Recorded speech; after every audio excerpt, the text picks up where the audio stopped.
भाग 4। नमस्ते बच्चों, कैसे हैं आप सब? मैं एक रेल यात्रा पर गई थी। मैंने उत्तरी भारत के कई राज्य देखे, जैसे पंजाब, हरियाणा और उत्तर प्रदेश। जितनी अलग इन प्रदेशों की बोलियां हैं, उतनी ही अलग यहाँ की मिट्टी है। पंजाब में हरे भरे लहलहाते हुए खेत, हरियाणा में कपास की फसल और उत्तर प्रदेश में धान की फसल। हर क्षेत्र की अलग फसल। कितनी अचरज भरी बात है ना? हर प्रदेश में अलग अलग फसल क्यों उगाई जाती है? क्या इसका संबंध वहां की मिट्टी से है? आइए इस वीडियो के पात्र नीलू और मीनू के साथ चलते हैं इस सवाल का जवाब ढूंढने। इस कहानी के उद्देश्य हैं: क. विभिन्न प्रकार की मिट्टी में अलग अलग तरह की फसलें उगती हैं। ख. जल, वायु, वर्षा से मिट्टी की संरचना प्रभावित होती है। मीनू अपनी दादी माँ के गांव से कल लौट कर आई थी। वो अपनी सबसे प्रिय सहेली नीलू से मिलने उसके घर आई है।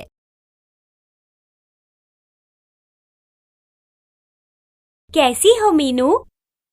कब आई तुम अपनी दीदी के गांव से? मैं कल लौट कर आई नीलू। सुना था कि वहां बाढ़ आई थी। हाँ नीलू, पर कुछ नुकसान नहीं हुआ। ज्यादा वर्षा के कारण नदी का स्तर बढ़ गया था। पर पता है नीलू, नदी के तेज बहाव की वजह से आसपास की सारी मिट्टी बह गई। दादी बता रही थीं कि नदी के किनारे की मिट्टी बहुत उपजाऊ होती है। हाँ, सच में मीनू, नदी के किनारे कितनी हरी सब्जियां उगती हैं।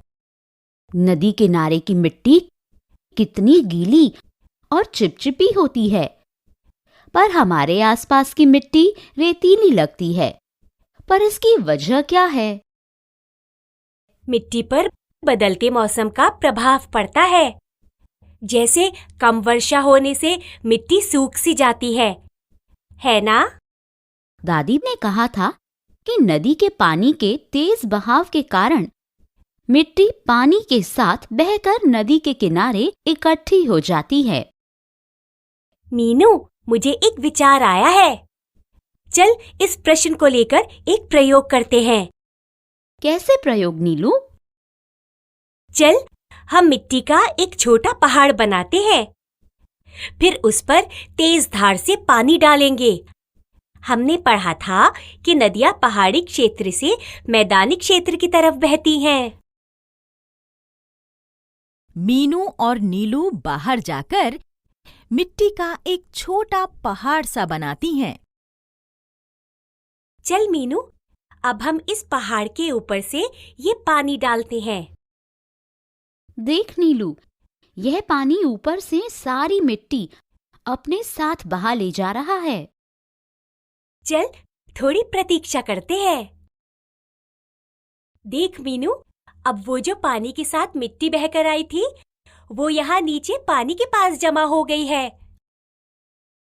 अरे हाँ, ऐसे ही नदी के पानी के तेज बहाव के कारण नदी के पानी के साथ आई हुई मिट्टी नदी के किनारे पर इकट्ठी हो जाती है और नदी किनारे सारे क्षेत्रों से गुजरती है। तो नदी का पानी अपने साथ हर जगह की कुछ मिट्टी अपने साथ लेकर आता होगा। देखा, इसीलिए एक नदी के किनारे की मिट्टी इतनी उपजाऊ होती है। चल नीलू, माँ ने फल लाने को कहा था, बाजार चलते हैं। देख मीनू, इधर की मिट्टी कितनी लाल है। हाँ नीलू, पता है दादी के गांव में मिट्टी काले रंग की थी। ऐसा क्यों होता है कि कहीं की मिट्टी लाल होती है, कहीं की भूरी और कहीं की काली? पास ही एक खेत में एक किसान काम कर रहा था, जिसने उनकी बातें सुनी। बच्चों, मिट्टी में कई खनिज पदार्थ होते हैं, जैसे लौह आदि, और इन पदार्थों की वजह से मिट्टी का रंग अलग होता है। हमारे गांव की मिट्टी में लोहे की मात्रा ज्यादा होने की वजह से वह लाल रंग की है। अच्छा काका, हमने मिट्टी के अलग प्रकार के बारे में तो पढ़ा था, पर खनिज पदार्थों का उसके रंग पर असर होता है, यह नहीं पता था। दादी बता रही थी कि उनके गांव की मिट्टी काली इसलिए है क्योंकि वहां की मिट्टी में बहुत वर्षों पहले की ज्वालामुखी के लावा और चट्टानों की राख मिली हुई है, और इसके कारण वह मिट्टी बहुत उपजाऊ भी होती है। ये तो बहुत अनोखी बात है।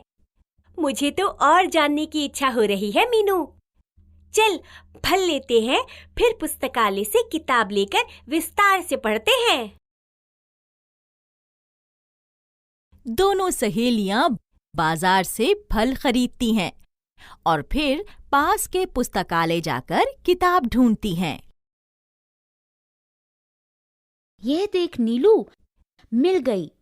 इस किताब का नाम है मिट्टी हमारी धरोहर। देख, यहाँ लिखा है कि भारत के कई क्षेत्र जैसे आंध्र प्रदेश में गुंटूर, महाराष्ट्र की मिट्टी काली होती है क्योंकि वहाँ ज्वालामुखी की राख मिली हुई है। इस प्रकार की मिट्टी बहुत उपजाऊ होती है।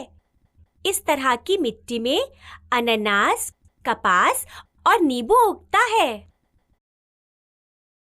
काका ने बताया था कि खनिज पदार्थों की वजह से मिट्टी का लाल रंग होता है और ज्वालामुखी की राख की वजह से काला होता है।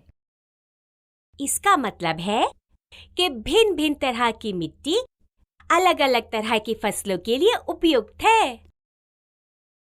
अच्छा, तभी जब मैं रेलगाड़ी से सफर कर रही थी तो मैंने देखा था कि जगह जगह भिन्न भिन्न तरह की फसलें लगी हुई थीं। कहीं गेहूं उग रहा था तो कहीं कपास। तो इसका मतलब है कि अलग तरह की फसलों के लिए अलग तरह की मिट्टी की आवश्यकता होती है। चल मीनू, घर जाकर एक सूची बनाते हैं कि कौन सी मिट्टी किस फसल के लिए उपयुक्त है। फिर कल टीचर जी को दिखाएंगे। दोनों सहेलियां घर पहुंचकर एक सूची बनाती हैं। दोस्तों, आप भी एक सूची बनाइए। देख नीलू, यह जो फल मैंने खरीदे हैं वे सारे अलग अलग क्षेत्रों में उगते हैं। हाँ, मैं ठंडे प्रदेश हिमाचल प्रदेश में उगता हूँ। मुझे बलुई और मृणमय मिट्टी की आवश्यकता होती है। और बच्चों, मैं ऐसे क्षेत्र में उगता हूँ जहाँ सूर्य का प्रकाश और नमी दोनों हो, जैसे आंध्र प्रदेश, महाराष्ट्र आदि। मुझे मृणमय मिट्टी और बलुई के मिश्रण की आवश्यकता होती है। मीनू, तो क्या बाढ़ का आना या ज्वालामुखी का फटना, इन सब बातों का असर मिट्टी के उपजाऊपन पर होता है? कल जब टीचर जी को ये सूची दिखाएंगे तो उनसे इस सवाल का जवाब भी अवश्य पूछेंगे। तो बच्चों, देखा आपने कि अलग तरह की मिट्टी जैसे मृणमय और दोमटी मिट्टी, लाल और काली मिट्टी गेहूं और चने की फसलों के लिए उपयुक्त हैं। वैसे ही भिन्न भिन्न फसलों के लिए सही प्रकार की मिट्टी का होना आवश्यक है। अब मुझे भी मेरे सवाल का जवाब मिल गया कि मिट्टी के विभिन्न प्रकार के अनुसार किसान उसमें फसल उगाते हैं। तो बच्चों, अब हम जल्द मिलते हैं अपने अगले वीडियो के साथ।